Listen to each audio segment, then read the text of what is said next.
বন্ধুরা, প্রতিটা নামের আড়ালেই লুকিয়ে থাকে গল্প।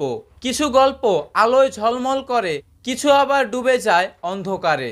আজকের গল্পটা হচ্ছে রাজন্যার। তিনি কি সত্যিকারের প্রতিবাদের কণ্ঠস্বর, নাকি বড়সড় ষড়যন্ত্রের বলির শিকার? রাজন্যা একজন সাধারণ পরিবারের মেয়ে, ছিল হাতে বই এবং মনে স্বপ্ন, কিন্তু রাজনীতির মঞ্চ তাকে টেনে নিল জনগণের মাঝে। মিছিল, স্লোগান, ভিড় সবখানেই তার নাম ছড়িয়ে পড়ল। তবে আলো যত বাড়ছিল, ছায়াও কিন্তু ততই গাঢ় হচ্ছিল।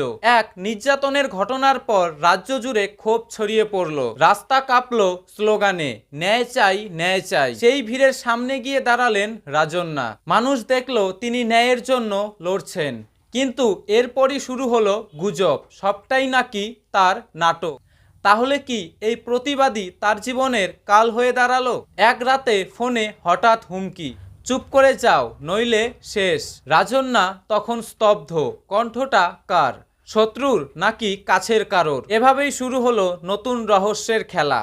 কে বন্ধু কে শত্রু কিছুই বোঝা যাচ্ছিল না। মিডিয়া একদিন তাকে বানালো নায়িকা, আরেকদিন ছুড়ে দিল দোষারোপের ঝড়ে।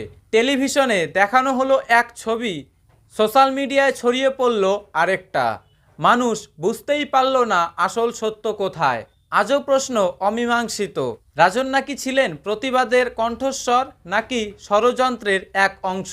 আলো জ্বলে উঠলে ছায়া আরও গাঢ় হয়, আর রাজন্যার গল্প আজও সেই ছায়ার ভেতরেই আটকে আছে।